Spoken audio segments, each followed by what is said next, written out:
There is no such central repository when it comes to insurance. What people don't understand is I'm not only losing out on interest, we are also losing out on the life cover. Typically, a savings-oriented contract over a 15-year period would make 6.5% post-tax, which is comparable to, say, 9% FD returns broadly. And what is the tax situation for that? This comes accrues tax. Is it the media influencing, saying you bought something that is not good? Is that part of the problem? I think it is two major reasons. One would be that lack of awareness. The benefits only accrue to you if you stay over the period of term of the policy, you pay all your premiums. People don't understand what they will lose out on if they stop. So that could be two things. I didn't understand, or the other way is somebody didn't tell me. Private industries existed for 23 years, LICs existed for more than 50 years. As we speak, we have some 22 crore life insurance policy holders. So we've sold enough. Kitna tootega, kitna milega. That is it. She'll pay 2 lakh rupees. The insurance company is going to pay you 5 lakh. Out of this 5 lakh rupees, 3 lakh rupees will be guaranteed,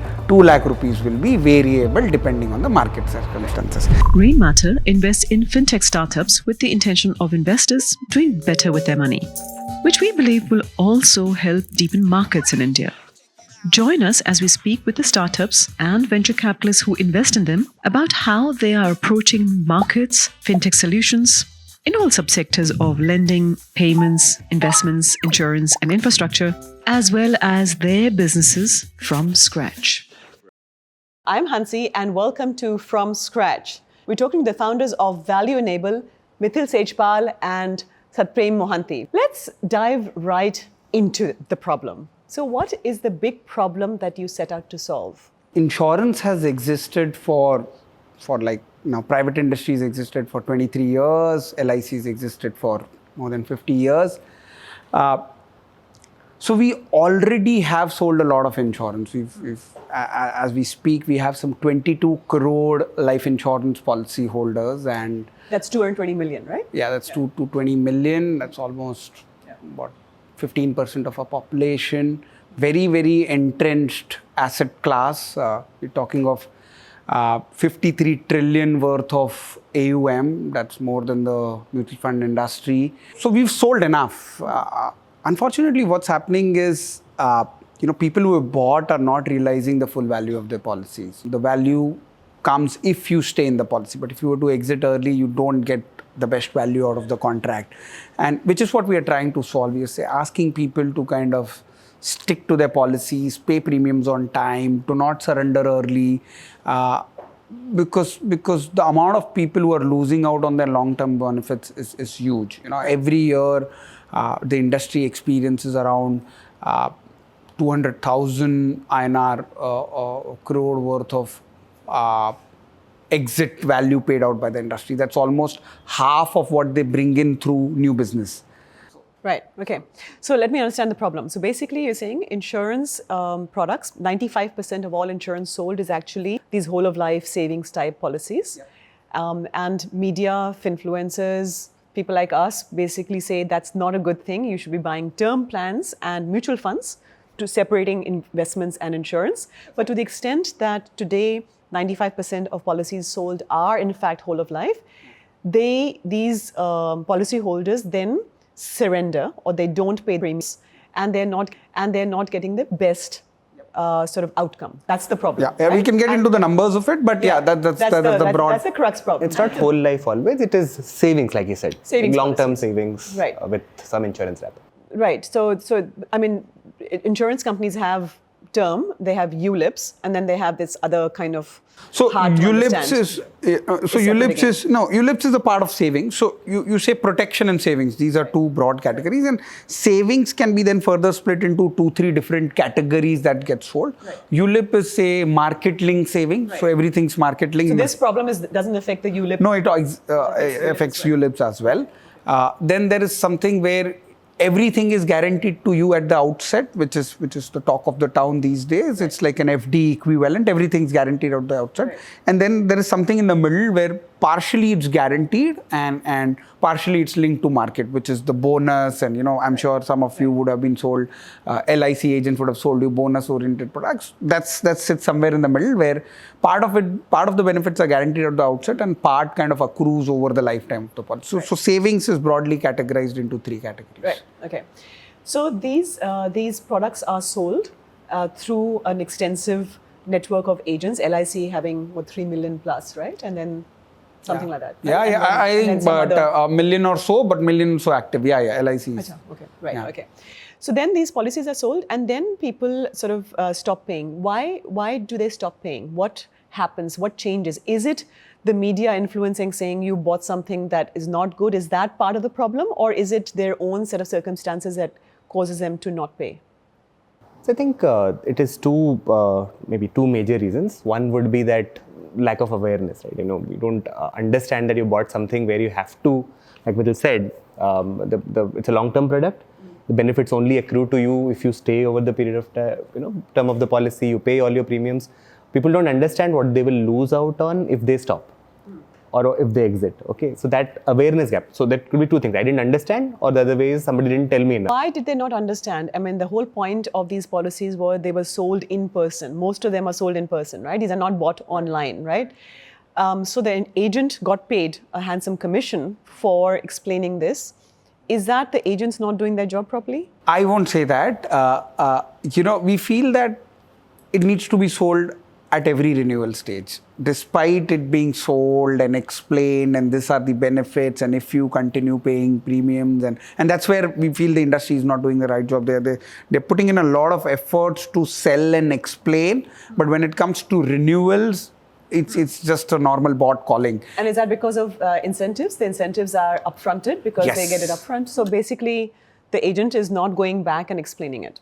Yeah, they need to, and the ideal stage is okay, the customer has understood and he will continue paying for 10 years, 15 years, but that message needs to be reiterated, need to be retold that, okay, you bought this is the benefit if you continue, this is how, it will benefit if you this is how you will lose if you don't pay your premiums, etc., etc. In addition, the industry is also very jargonized, I mean, I'm sure so many people out here, if you ask them what is sum assured, what is premium, what is loyalty edition, you won't know. But if you ask an average person what is equity, what is a balanced mutual fund, what is a debt mutual fund, there is a higher chance people will understand that than they will understand this, right? So, okay, so the part of the lack of understanding is one. Yeah. And then what about changes of circumstances? I mean, Yes. I believe that also is a Yeah, factor. that was the second part of that answer, because the products are inherently not very liquid. Like they're designed in a way, it's not that it's wrongly designed, it's designed in a way that you should pay premiums and stay for the long term. If you want to exit in between, you want to, let's say, skip a premium, like you said, your circumstances might change in a certain year over 15 years. The product inherently then doesn't work for you. You have to, let's say, if I missed a premium, next year I'll have to pay the premium of the past year as well, sometimes with interest in some product categories, etc. So inherently, that rigidity exists. And that is the other reason why a lot of people surrender or stop paying premiums. And that's, in essence, what we're trying to solve. Okay, so that's the problem statement. You've known about the problem throughout your working life. Yep. But then you went and did something. So now what is the product? yeah, so, we kind of, like you rightly identified, why is it happening? Why is it that people are not paying when they realize that they make so much loss? So we've designed this, I mean, at least from our, and it may not be an exhaustive solution, and we probably don't know what will work, but whatever we've understood of the problem, we said that, okay, we need to educate the customer to start with. We need to tell him as to why he should continue, and we need to do it in a very, very simplified form. Kitna tootega, kitna milega. That is it. Doesn't matter whether it is coming in through sum assured or income or survival benefit or money back. Doesn't matter. You will pay this much. You will pay 2 lakh rupees. The insurance company is going to pay you 5 lakh rupees. Out of this 5 lakh rupees, 3 lakh rupees will be guaranteed, 2 lakh rupees will be variable depending on the market circumstances. Right. That's how we thought we should solve for the education part, because then it kind of standardizes this asset class across others, that okay, equity may you get a 15% CAGR, debt. In fact, we do that comparison for them. Okay, I was going to say, so you do that. So Yeah. how does it work? Someone somewhere wants to surrender a policy, okay? How do they find you? Who puts them in touch with you? All of that. Let's walk us through exactly how that works.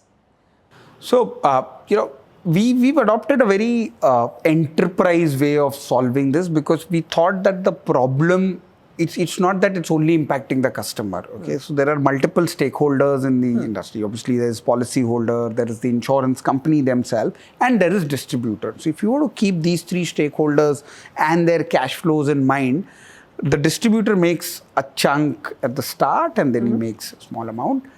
The insurance company, a life insurance company, almost makes a loss in the first year of the policy because they have high distribution cost, high upfront cost, but they still sell the contract on the belief that they will make profits in the future year, and sort of a present value of those profits negates the first year loss. So if the person doesn't continue, they don't get those small blocks of profit, right? As a policyholder doesn't continue paying premium, they don't get that. So it was in the insurance company's interest also for the policyholder to continue. Now you may have a curious question, but if the policyholder is making a loss, why is the insurance company also losing? I was going to say, I mean, I understand that they make the loss in the first year because of the commission. So there are two things here, right? One is, they might make an immediate surrender profit, okay? Paying less than the premiums to the customer and the delta. But what they're also losing out is the future profits that they may have made if the person would have continued. So there's a terminology called embedded value. An embedded value of an insurance company kind of allows for the fact that if the person continues in the future, how much money will I make versus how much I make on time zero as to when the person surrenders. So when you compare these two equations, in a lot of cases, it turns out that the insurance company is better off for the person continuing and not really surrendering. What is also not allowed for in this equation is if the person is going to surrender your policy, is never going to come back to you for another product, okay? So whilst you are only looking for the value of that customer on that policy, you're not looking the lifetime customer value. So insurance companies have started realizing that, okay, I might make a time zero surrender profit, it might add to my today's bottom line and against future bottom line. But what I'm not realizing is I've lost the customer for lifetime. So they are kind of bringing into that equation, and it is in the company's favor to lifetime value and continuing customer, etc., etc. And hence, we took this enterprise model where we said, okay, we will help you better solve this problem, and we will do it sitting outside rather than being inside, and we'll do it at an industry level, so get their economies, etc.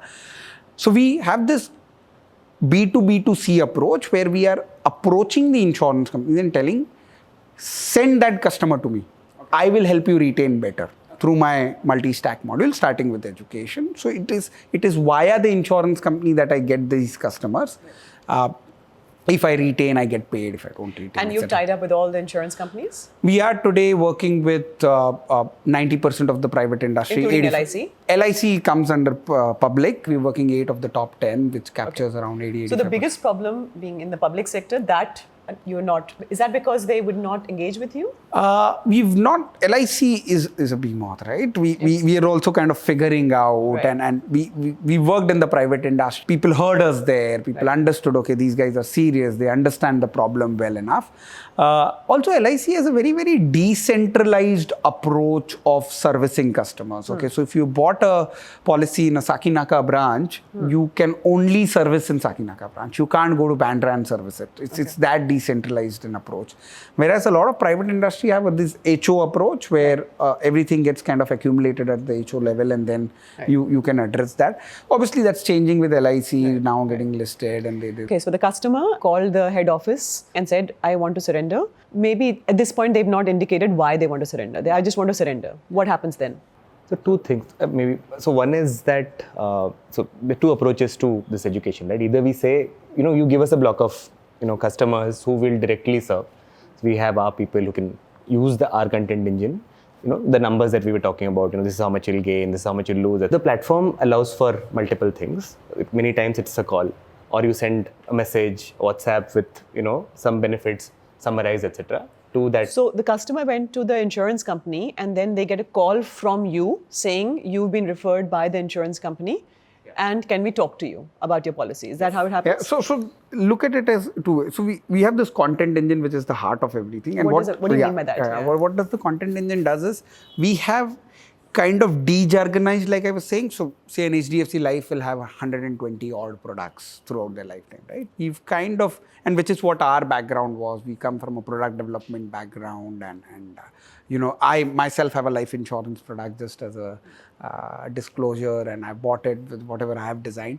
So we have kind of modeled these products at our end, where we kind of code these features. Okay, this product has this feature, this product has this charges. We have around 600, 700 products modeled. The industry has some 2,000, 2,200 products. We've modeled around 600 odd products where we have variabilized it. Then we get the policy information of the customer that you can fetch it from the insurance company. They can enter details. They can bulk upload, multiple ways of fetching that details. And then we run our algorithm where we come up with this equation. So what Satprem was saying is, our content can be used in multiple ways. Now, we also sell this content engine as a SaaS platform to the insurance company, so that they can use at that touch point. This could be incoming contact center, this could be their website, this could be their branches. Anyone and everyone can use that. So the customer approach the insurance company, they plug in this, and then we train these guys as to how to use this content engine. And the delivery could be in multiple ways. Okay, you speak to the customer, that the insurance company can themselves do. The insurance company can also choose to say, okay, why don't you only talk to the customers? But why do they need your content engine? And obviously they understand their policies much better, and they're not comparing it to other policies. It's not an initial sale. So why do they need your content engine for that? So we'll kind of dial back to one of the earlier questions you had as to, how did we think this was a problem, right? So when we were actually working for these insurance companies, we realized actually nobody's doing it well. Like how much, the amount of illustrations that you will show to someone buying a policy, new business, it will not happen. I mean, it's just the extent of effort, the kind of people who are putting their heads into solving this problem, that is not enough. Hence we thought there is a gap. We'll try to solve this. Obviously they can also do it tomorrow, but today we're saying, okay, we are doing it at a centralized level for the industry. It doesn't matter whether you're Max Life or HDFC Life or ICICI Prudential, we'll have these designed. It's more efficient for you to do it that way, and then you use it, plug into us, use it for you. For this, the insurance company pays you a flat fee or per user, or how does it? So if they use our content engine, it will be a platform fee, a monthly license fee, and then there is some setup cost, whatever products they want to. SaaS service. Pure SaaS service. And then we moved to the delivery part of it also. We didn't want to stop at that, because insurance, like at the start you said that it's an advisory based industry. So advisory doesn't go away at renewal stage, right? So we need that talking to the customer, and it was very important for us that we use the content engine to prove that it works, rather than just sell it and it's nice to have and all of that. So then we said, okay, we will do the delivery. We will talk to the customer, but we will do only one thing. We will not do, if you ask us to sell insurance, we will not sell insurance. If you ask us to do anything to do with insurance apart from retaining the customer, we will not. We are going to do only one thing, so that there is that set of culture that breeds into the company, and a coffee table conversation, ye retain kiya, nahi kiya. So how many people do you have at your end to do the service delivery part? As we speak, we have around 50 people doing that, and across the country. We have it set up in Mumbai only, because so they're on the phone. So basically on the phone. And on a daily basis, we end up getting around 1,200 odd policies where the person wants to surrender, which is around 50 crores worth of surrender requests every day. Okay, right. Out of the 1,200, how many do you actually manage to retain? We are hitting 6% at the moment, which is almost double of what the insurers were themselves doing. So insurers have this multiple ways. Sometimes it's just the lead completely passed on to us, okay? They don't even attempt. But then there are cases where they've attempted at the branch, and they've attempted at their incoming contact center, and then the leads get passed on. If I was a customer, by the time you call me, I'm upset. It's like, dude, I want to sell. I want to get rid of it. So how do you actually counter the fact that my customer details have been given to a third party and you're calling them? Isn't that a breach of privacy somewhere? It gets covered in the outsourcing agreement. Okay. So we, in effect, representing that company. We don't say that we are from ValueEnable. Okay. We don't say that. Okay, you don't say that. We're talking on behalf of the insurance. And also the 6% is not the customers who are wanting to surrender. There the retention rate will be much higher. Right. These are the customers who have actually gone to a branch, surrendered their policy. So if you don't do this, basically the only thing they have to do is just cut your call and the money will be out unless we get to them and explain. You only get 2 days to convince the customer because there is a tat on the surrender. He's already surrendered. We're just making a last ditch attempt because we don't know. Why can't you do it earlier in the process? We can, but there are certain rules around, which is where we want the content engine to be used earlier because branch executives can't be outsourced. They have to be on the rolls of the insurance company, so on and so forth. So that can happen and that is happening. But even after that, there is that belief that there is some sort of enough is not told to the policyholders and maybe make that attempt, make that last attempt to tell them that, okay, this is what you are ending up losing. Are you sure you want to do that? And which is why the numbers are in single digits, right? If it would have been earlier, we could have done it. Okay, so that's the one it's an service. independent voice as well, right? As in somebody tried at the branch and this is like a very independent setup where this is the only thing we do as we And say it wasn't a lack of understanding that was the problem to start with. It was that they need the money for something else or their needs have changed, which are the two other reasons why people surrender, right? So insurance is very rigid, unlike like Satprem said, unlike a mutual fund where you could say if you have 500 units of a mutual fund scheme, you could probably sell 100 units and meet your short-term liquidity needs. You can't do that in insurance. Right? There are some options like partial withdrawal and sort of that. But the adoption is low, the understanding is low and only exists in a few products. So it's very rigid in that sense that either you take away all your money or you stay, okay? Which is where we feel that if I were to enable a quick financing against this insurance policy, and this is not necessarily to pay premium, just to meet its short-term requirements. By the way, insurance also offers an option where even if you stop paying premiums, you can stay in the contract. Okay, it's not necessary that if you stop paying premium, you have to exit. You can stay in the contract. Obviously, the IRR comes down to some extent, but it's not as low as surrendering. So we are saying, okay, you have understood the product, you've understood the future, but you still need money and not necessarily to pay premiums.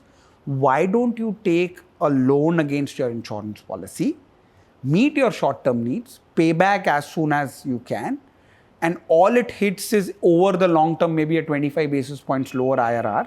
So just to put some numbers to it, typically a savings-oriented contract over a 15-year period would make 6.5% post-tax, okay, which is comparable to say 9% FD returns broadly. So 6.5. If you were to take say loan for a year in that 15-year duration, at today's ROI that exists on loan against insurance policy, your 6 will become probably 560. Right. So your own. And sorry, what is the sort of interest rate on the loan? So this is fairly secured from the lender perspective, okay, because even it's secured than a mutual fund than a gold because the value it's not volatile. It comes under the loan against security and it typically will be anywhere between 50 to 75 basis points higher than home loan. So if today's home loan rates are anywhere between 8.5 to 9, you will get this by 9.5, 9.75 types. So, right. So fairly value oriented for the customer. He gets a decent value. He meets his short-term needs, and then he continues with his long-term benefit. Right. So and you're suggesting that for a year or so. That's usually the typical loan sort of tenures? Yeah, it will be a little more. Sometimes it's not. Please understand, these are OD loans. It's not like for somebody who's in need of money, we don't want to get him to a EMI trap here. Yeah, exactly. So you need long-term benefits are good. Yeah. You need something now. You have a need. Take this, use your policy, But what are the typical sort of borrowing periods?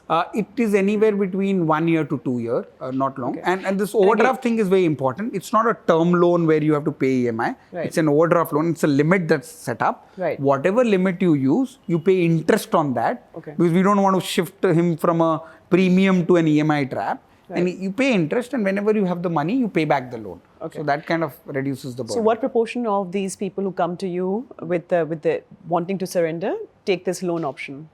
So right now we are still we wanted to do a fully digitized approach. Okay, today as we speak, it's not digital, and this will require digital pipes. 2 enterprises. One is of course the insurance company, and one is the lender himself. Right.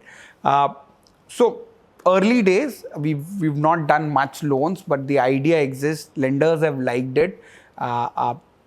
We've barely done some 5-6 crores of loans. So nothing in terms of percentages. very small. We have a ready funnel, as 94% is getting leaked, and we even at a 5% adoption of that will bring up our retention rate to double digits.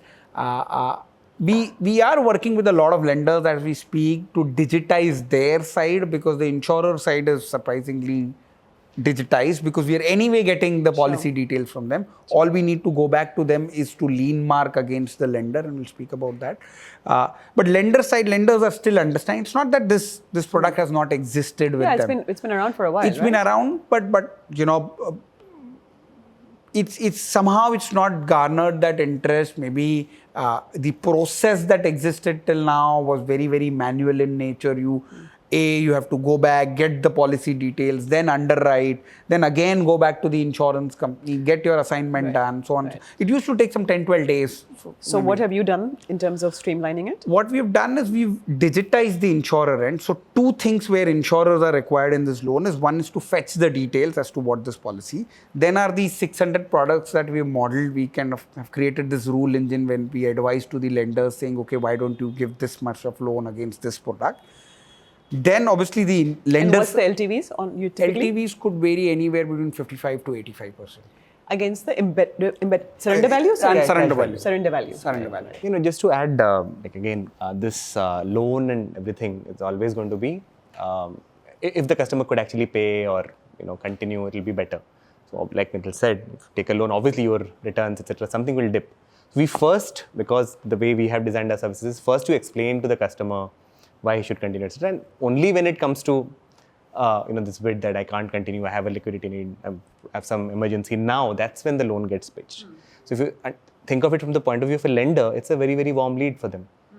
Somebody actually in the need of money and you're pitching to them. It's not like somebody just exploring, browsing, saying, oh, I'm looking for a loan. That makes I'm just curious. I mean, why don't we set this facility up as soon as we buy the insurance policy? So the feature to take a loan always exists in an insurance product. In a savings-oriented insurance product, you can't take a loan against a term policy because it does not have a surrender value. All we need to do is trigger something called as assignment of a contract, okay, which is lien marking or mortgage or equivalent. And because the lender needs to be sure that if the person doesn't pay the loan, I can get my money back. Right. Okay, that can only happen if the policy is assigned to the lender's name. Okay, and say if the guy doesn't pay the loan, he can go back to the insurance company and say, okay, please surrender the policy, give me back my money, and if there is any balance, it goes back to the policy holder. So this facility exists. All you need to do is trigger the assignment of the contract and in favor of that, which was a struggle because the insurance company and the lender systems are not talking to each other.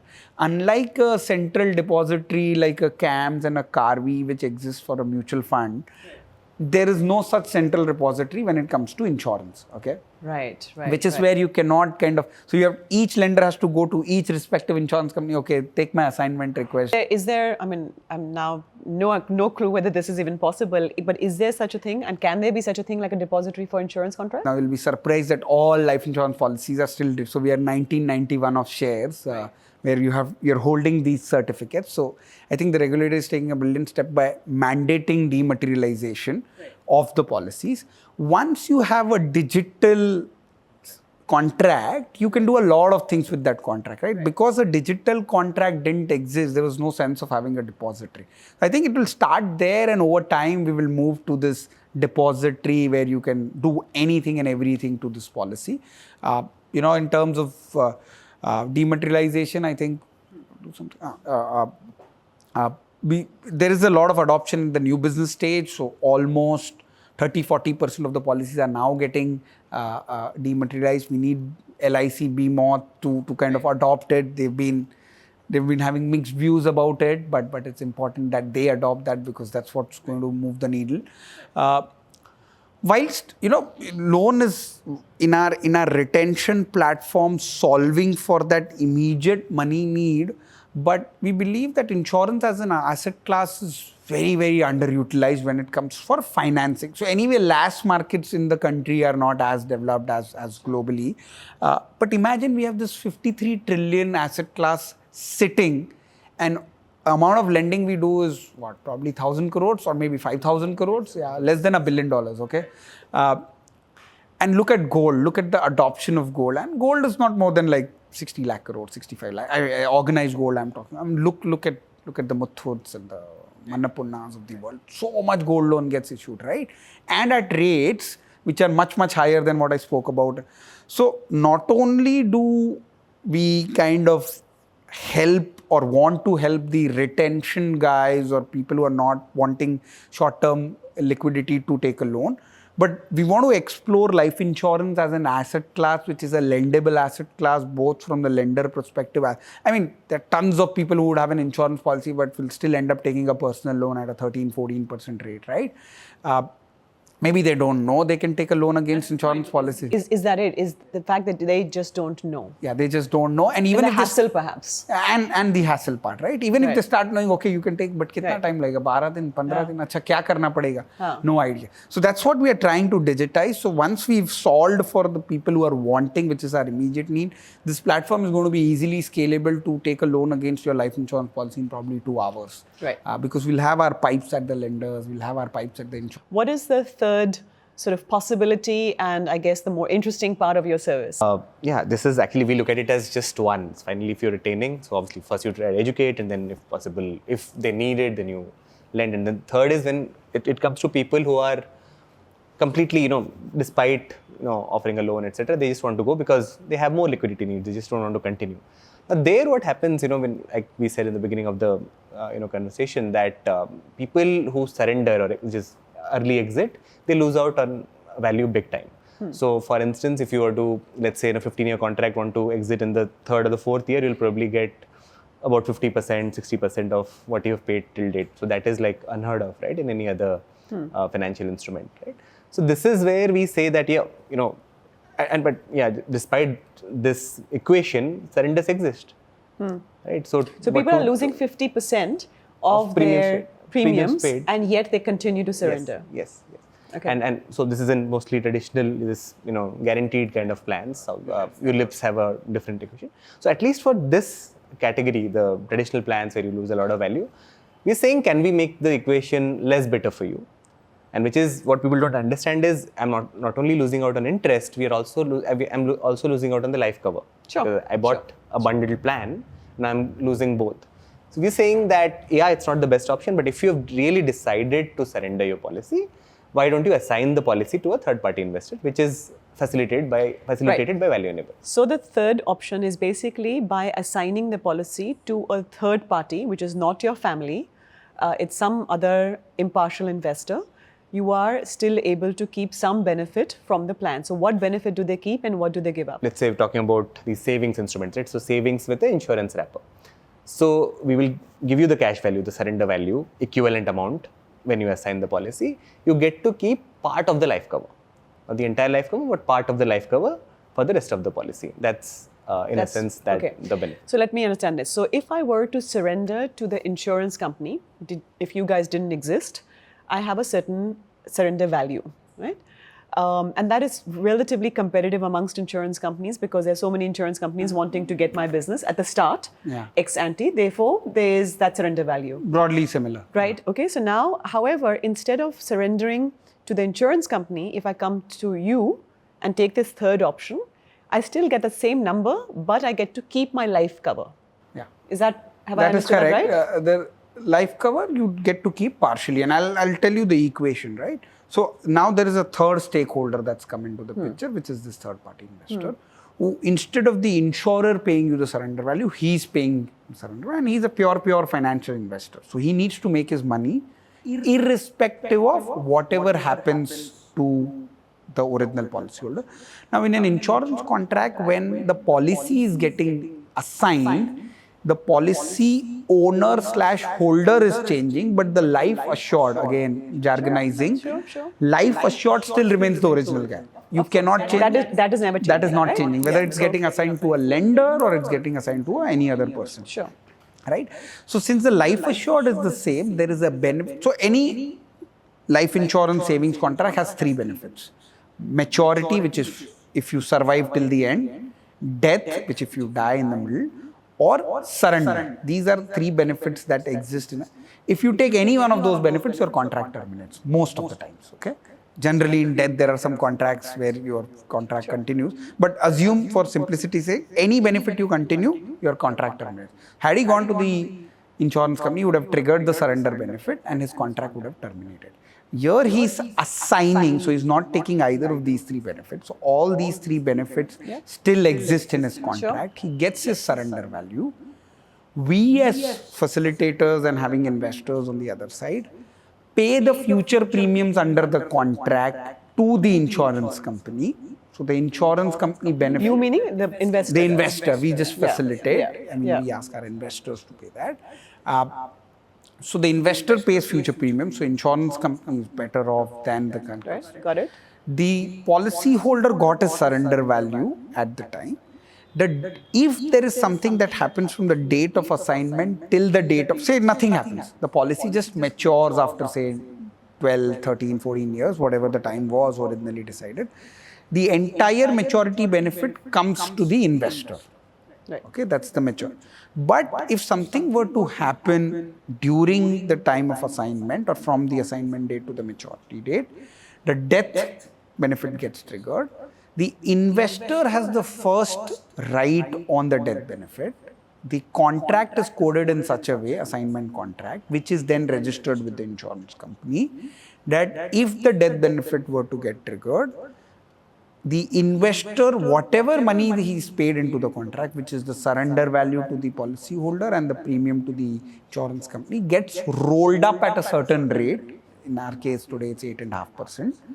So the investor makes 8.5%. 8.5% if the death were to happen. Right. Whatever balance remains, and there is a bit of balance that remains because death benefit in an insurance contract is meaty, is required to be meaty, which is 10 times premium because of the income tax laws. And then that balance goes to the policyholder's nominee, obviously, the original policyholders or life assured's nominee. But that split changes depending on when the death happens, right? Right. So in the early, so as soon as I assign it, if something happens to me straight after, I still get most of the benefit. That's correct. As in my beneficiaries correct. do. If it's closer to the maturity time, then most of it goes to the investor, such that the return to the investor is about 8.5%. And that includes a commission to you, I assume, for facilitating this whole thing. So talk about the economics, your business model in this. And we'll come back to the insurance asset class. So we charge the buyer. None of our services include a charge to the original policyholder. None of our. We either charge the buyer or the lender.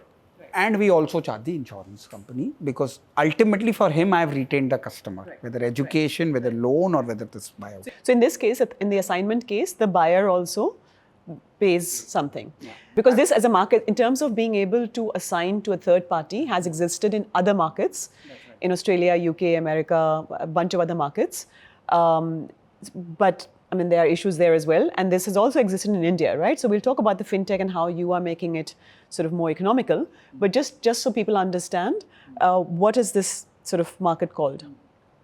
So I think, different names. But for instance, in the US, I think what they primarily do, and life settlements for them primarily will mean like a cancer insurance, a term insurance contract, let's say. And the buyout will be, say the contract has no cash value, but by assigning, similar to us, they will pay a cash value, some cash value to the person, who has a contract. And technically what they're doing is they're betting on the number of people dying. The fund's returns are dependent on that. Now, what we are doing is a little different. The underlying product is primarily, like we said, savings with insurance wrapper. So we are not betting on anybody, or the investor's returns are have nothing to do with whether the guy lives or dies. It is because there is an underlying arbitrage because the surrender values are low. And because I'm kind of buying out by paying that amount and paying future premiums, staying till the end, I'm getting a certain upside there. So that is one big difference there. Okay, the reason it's called life settlement, I mean, the name itself says life settlement. So we don't we don't assign a term insurance policy in our case. We only assign savings-oriented life insurance. Understood. Whereas in the US, where it's called life settlement, they assign a term insurance policy. So what they're saying is they're going to all these 70, 75-year-olds. They're saying, dude, you don't have a need of a term insurance. You're, there's no one dependent on you. Why? But if you were to go to the insurance company, you won't get any value because this is a protection oriented. Why don't you assign it to us? We'll give you some value of your term insurance. Then they go to 10,000 such people. Pay value which is equivalent of say 3 deaths, 4 deaths. Okay, such that those 10,000 people distribute those 4 deaths worth of value, and expect that 6 deaths will happen. Okay, and make that delta for 2 deaths. But in our model, the underlying product is not term insurance. Okay, so this is not comparable to the life settlements in the US. But there is a market that has existed in the UK. There is a market that today exists in Singapore, where the underlying product is a savings-oriented product. Similar to India? Similar to India. We copy to the UK when it comes to insurance industry. So, however, what has happened is, UK in the 2000s, they had this tax shelter, which is slowly and steadily going away in India also. So, the primary market of saving, if you don't sell in primary markets, which if new business doesn't get sold, what will get surrendered and what will get assigned, right? So, in the UK, these primary markets have kind of slowed down, and hence the secondary markets has not kind of grown. But when it existed, this is exactly what used to happen.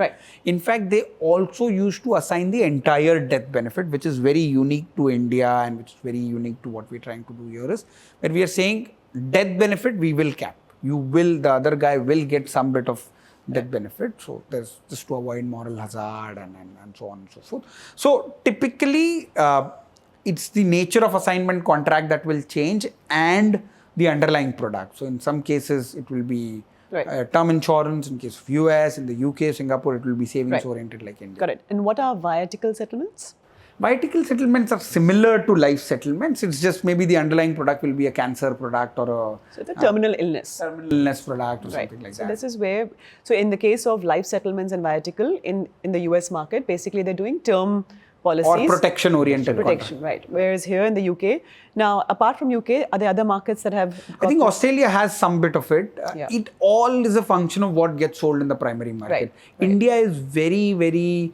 savings-oriented life insurance market. So what other market would we compare ourselves to? I think Indonesian market has a lot of these savings-oriented products, but whether the secondary market there is developed or not, we have no idea. But if the primary gets developed and if there is value, the equation also has to work out, right? There has to be some arbitrage at the surrender value stage. So let's now apply your fintech lens.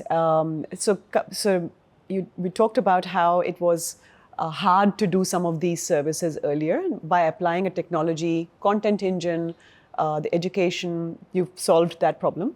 Here also, I mean, this assignment could have been done. And tell us the history about how it developed in India. So it has always been possible, but then maybe what has changed, which is the technology side in terms of being able to bundle so that investors can get a bundle of a portfolio of such policies. But just talk us through the first instance. People who're not familiar with this might say, but is this even legal? And I believe there was a legal challenge. Just talk us through what happened there. Yeah, I think so. There was it has always existed. I think in pockets, some agents might have done it in the past, etc. But it always happens through the insurance company. The assignment has to be registered with the insurer for it to be valid now as per the current regulations. I think it was never structured. I think we were the first ones to make it structured in some way, and this is this very just scratch the surface, right? Very few policies we have actually assigned end to end. But now, there was apparently someone challenged it and LIC came in or something like that. Just talk us through what happened. Yeah. So what happened is there's this guy, Eseco Endowment Services, Ketan Mehta, where he used to assign the policies of LIC, and they'll take my policy, give it to you, your policy, give it to Satprem. I mean, there should be this trading of policies, which LIC said not allowed. Okay. However, see, what are we leveraging? Again, we are leveraging that assignment feature of a life insurance contract, and whether it's lending, whether it's this assignment. LIC said, no, this is not right. So the guy's defense was that, but life insurance is a property and it's a freely transferable property. I can do whatever. Where is the law which says that I cannot assign it to? And it was being done in other markets. It was right? being done in other markets, so but maybe there were some hidden interest in terms of surrender profits getting lost and so on and so forth. And that I told you the equations changing for life insurance industry. So the guy's premise was that I am not going to, I'm abiding by the law, and hence it's my property, I can do whatever. So obviously he fought in the Bombay High Court, won in the Bombay High Court, then LIC lost it and took it up to Supreme Court. He again won at Supreme Court. So what happened somewhere in 2007-8 is when this case started, got completed in 18-19, but in 15 a law came in, or the amendment came into section 38, that you cannot trade the policy, but that is not. But a one-time assignment is One-time assignment is allowed. Plus, what's happened is there was no definition to what trading entails. Okay, so right now we are assuming only one-time assignment or no multiple assignments is equal to no trading. But yeah, one-time assignment, there is no stopping of that, and which is where we've come up with this model that we will assign it only once. See, whether we do this or not do this, right? 2 lakh crore got surrendered this year, 1.5 lakh crore last year. Maybe this year we will end up at 2.5 lakh crore. Okay, this is not stopping. So it's very important to understand that all the stakeholders in the ecosystem are getting benefited. In fact, we had this first death claim, which we are very proud to say that, which got distributed between the investor and the guy. And imagine this guy who wanted to surrender the policy. He could have only got 80,000-90,000, but because he assigned the policy, I could kind of, pay him that 90,000 and also pay him a share of death benefit, which was upwards of 2,20,000 rupees. And the nominee was a 23-year-old. That has changed the course of his direction, right? Had his father surrendered the policy, he would not have got anything. Now with this 2,20,000, he's going to change the course of his life. All we are trying to say is this is not that arbitrage that we are trying to capture. It is the customer first approach that we are going to take. And then we are kind of doing it in a more efficient manner than doing it one-to-one. Coming back to the trust part of it, what we are doing is we are kind of assigning the policy to a central entity, which is a trust in this case. So we are going to work it. This will be a sort of a securitization trust where, typically securitization has been used for loans and all of that. This trust will then in turn issue a pass-through certificate or a pass-through instrument to the investor. The investor has to hold on to these assets. The only reason we are doing this is because an investor can at one moment kind of have 20-30 policies together, and the operationalization becomes easier. He holds an instrument which is a combination of 20, and each individual investor or investor, it could be an institution also, will hold a unique set of policies. So there will be no co-mingling that, okay, one policy's cash flows are getting distributed between multiple investors. So it's just that easy operationalization for which we have created this trust. We are also gone to ICRA, CRISIL, where we are rating this instrument because these institutional investors have a rating requirement. CRISIL has already given a AAA to one of our other parties, Ketan Mehta, who's kind of doing this approach, and we're fairly confident our instrument will also get a AAA. So it just makes life easier for everyone. Right. So because these policies are small amounts, 2-3 lakhs a time, whereas investors want to invest 30 to 50 lakhs at a time. That's absolutely. That's you're putting this, but it's unique. You're not fractionalizing it at all, right? Now, who are the investors? Who are the typical investors right now? Anyone who wants to invest in debt. That is what they can do, but who are the current investors? Who do you have current right now? investors, we started with sort of friends and family, where we didn't have this trust structure. We just tried out with one policy. But typically we will attract, so we've signed up this term sheet with a large debt management platform, where they will be buying out these assets, and like you rightly pointed out, the minimum ticket size will be 30 lakh rupees. An instrument will be at least worth 30 lakh rupees. They have these family offices who are looking for long-term investments. There are these treasuries where they want to park part of their funds. So you have to go to these wealth management firms and... We have to. Yeah, we have to go to these distributors. You've started doing that? We've already done that. We've already have... And is there interest for this? There is interest, there, especially after this MLD's tax law changes that came in recent April. And it's a very, very safe instrument in that sense because, About 8.5% return. 8.5%. And what is the tax situation for that? We're leaving it to the investors to decide, but as per a clear reading of the tax laws, this accrues tax-free. Tax-free. 8.5% tax-free potentially for the investors. Right. What is the part of the reason why investors obviously want to look for diversified sources of return, and here the underlying is somebody's life? I'm just curious, do they kind of look at what the correlation of these returns is to the other asset classes? I mean, is there any correlation whatsoever? Nothing, which is where the capping of their returns helps, right? They're not concerned. In fact, they don't even know whose life, which is where the trust helps. They don't even know this guy's policy that's sitting because they are holding a PTC instrument. Right. They're not holding the policy per se. Right. So they don't even know that. They won't go and stalk the person and say. Even if they do that, their return is capped at 8.5, right? And which is how we have so there's avoided. No moral hazard. There's no moral hazard, which is how we avoid. Which is how we are different from what happens in Singapore and thanks to the laws that exist in India. And this split is also carried out by the insurance company themselves. They are coding it in their systems. Right. That, okay, if a death occurs on an assigned policy, this is how there will be 2 checks that will be drawn. So there's no credit risk on the trust or the investor that the money will be paid. Right. So then why are you getting it rated? We're getting it rated because a lot of these family offices and institutional investors don't invest in debt which are not rated.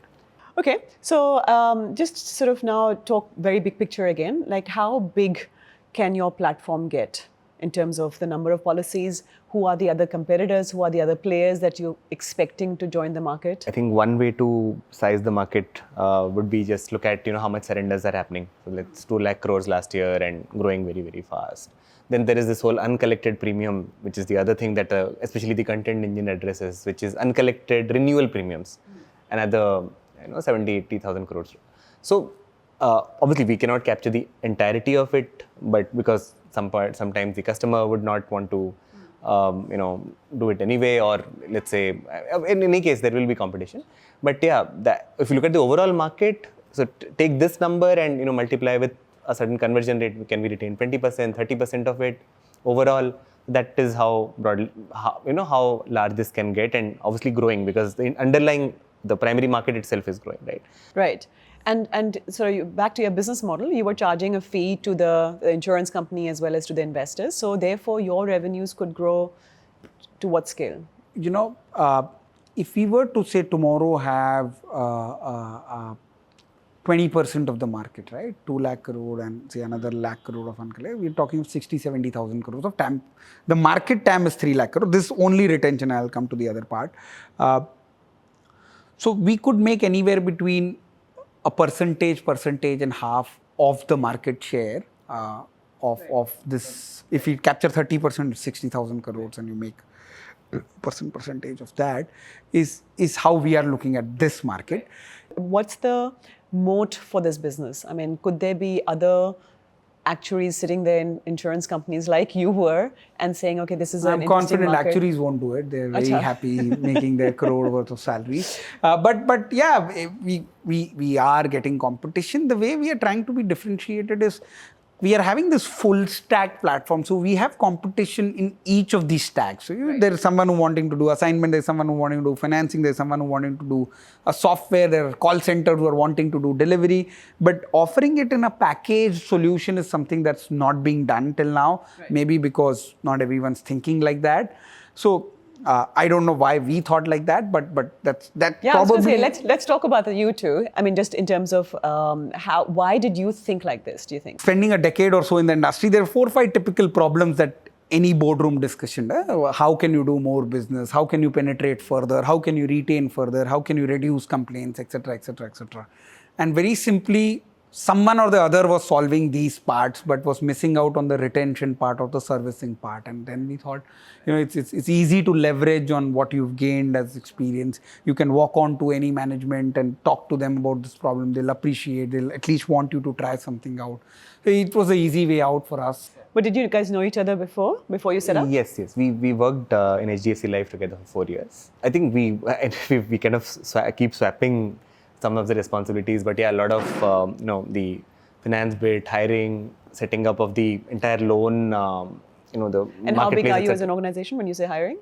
We'll overall 65 people now, out of which there is a tech team, and then there are these a bulk of the employees are also into directly delivering for the clients, like we said, right? Directly calling and retaining customers. That's also thing. Yeah. Just in terms of sort of what it takes to build a business from scratch, what have you learned in the last few years that you would want to share? It's tougher than you think. In the it is. fintech business, No, yeah? it's very What very was tough? I think it's it's very easy when you come, at least from a see, if I was a 23-year-old starting off, I would not have had this bias of getting this salary and things working out. You only have to do your work. You don't have to worry about anything else. I think this entire setting up, and from the AC not working, 40% of our seed capital, self-funded seed capital, and that runs into lakhs, was invested in taking legal opinions. We knew what we are doing is right, but just to prove to the industry that this is right, we went to these top-notch lawyers and said, please write it for us that this is right, and let us do what we want to do.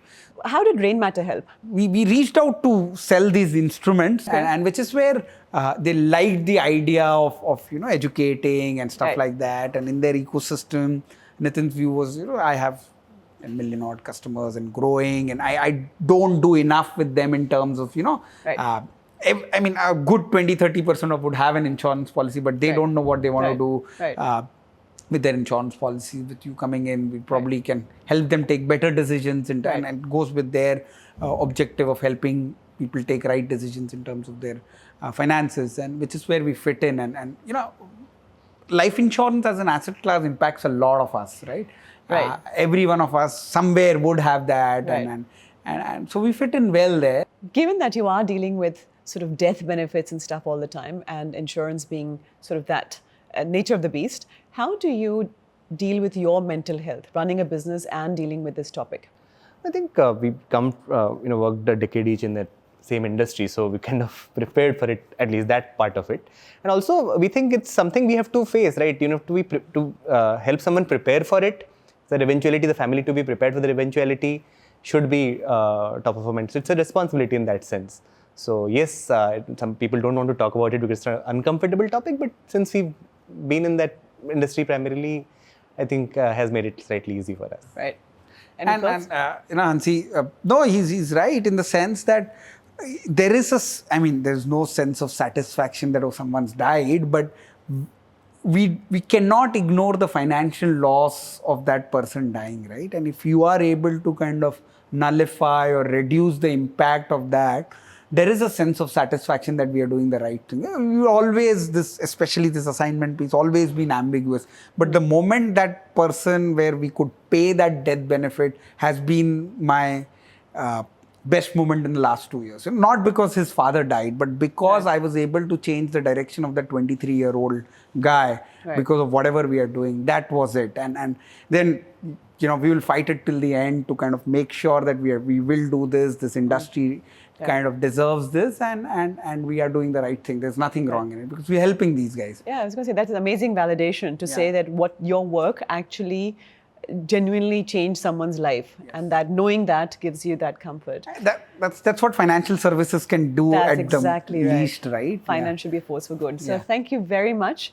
Thank you very much for making the time. I hope we can chat again. Thank you. Thank you, Hansi. Thank you. Thank you.